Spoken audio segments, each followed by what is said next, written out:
हाय दोस्तों, के राजेंद्र आप सबों को नमन करता है और अपने podcast stories on radio Rajendra में आप सबों का बहुत बहुत स्वागत करता है। स्वामी विवेकानंद कहते हैं, बुद्ध का विचार है कि ईश्वर नहीं है, केवल मनुष्य ही है। उन्होंने ईश्वर से संबंधित सभी धारणाओं का खंडन किया। ईश्वर पर विश्वास मनुष्य को कमजोर और अंधविश्वासी बना देता है।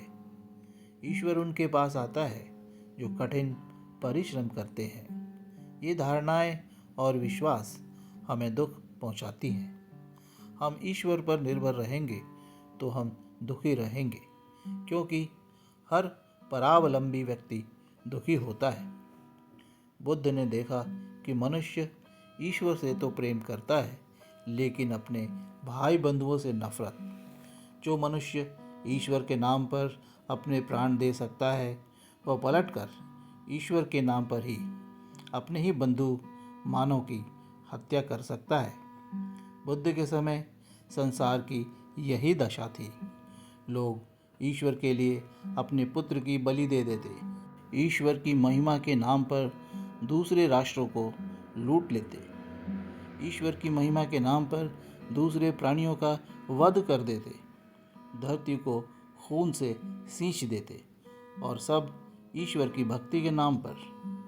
यह पहला अवसर था जब बुद्ध ने लोगों को एक दूसरे ईश्वर के बारे में बताया, और वो ईश्वर था मानव, स्वयं मानव। तुम ईश्वर की माला जपते हो, पर कहाँ है यह ईश्वर? ईश्वर तो तुम्हारे सामने खड़ा है, तुम्हारे चारों ओर ईश्वर है, मानव के रूप में। दुखी मानो, लाचार मानो, बीमार मानो, भूखा मानो, दर्द से तड़पता हुआ मानो। इसी मानव से प्रेम करो, इसी मानव की देखभाल करो जो तुम्हारे चारों तरफ है। अपने चारों ओर जो मानव है, उनसे प्रेम करो।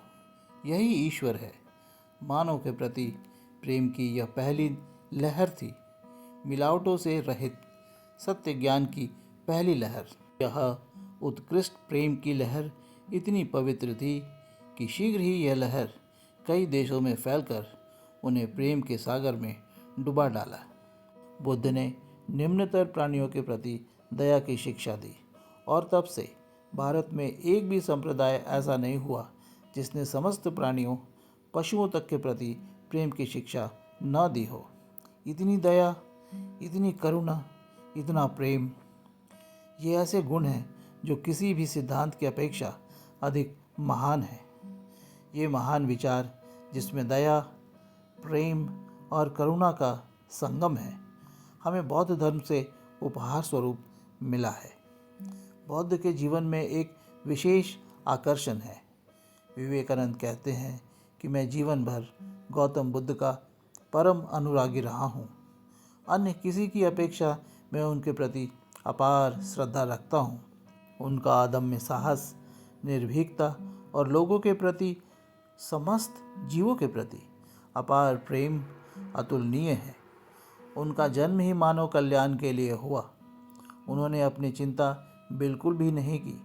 हम अज्ञानी, स्वार्थरत, संकीर्ण मनोभाव वाले मानव इस महान पुरुष की महानता को शायद कभी नहीं समझ सकते। विवेकानंद कहते हैं कि बुद्ध के अद्भुत मस्तिष्क पर विचार करो, कहीं भी भावुकता का नामो निशान नहीं। उनका विराट मस्तिष्क कभी भी अंधविश्वासी नहीं हुआ।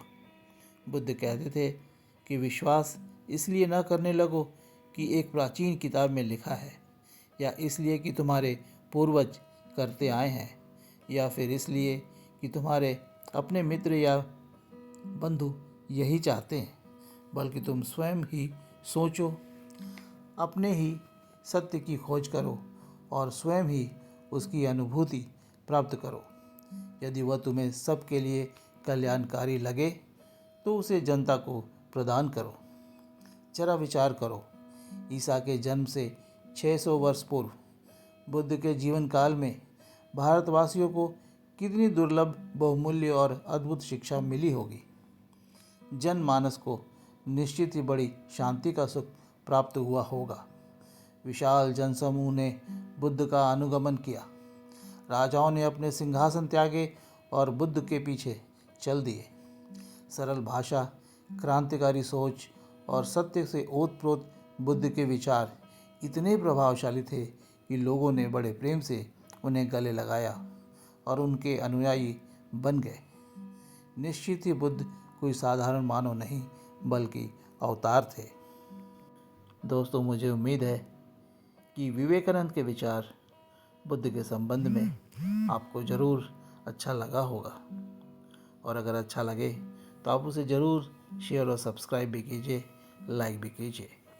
हम फिर मिलेंगे अगले पॉडकास्ट में, और तब तक के लिए मुझे आज्ञा दीजिए। नमस्कार।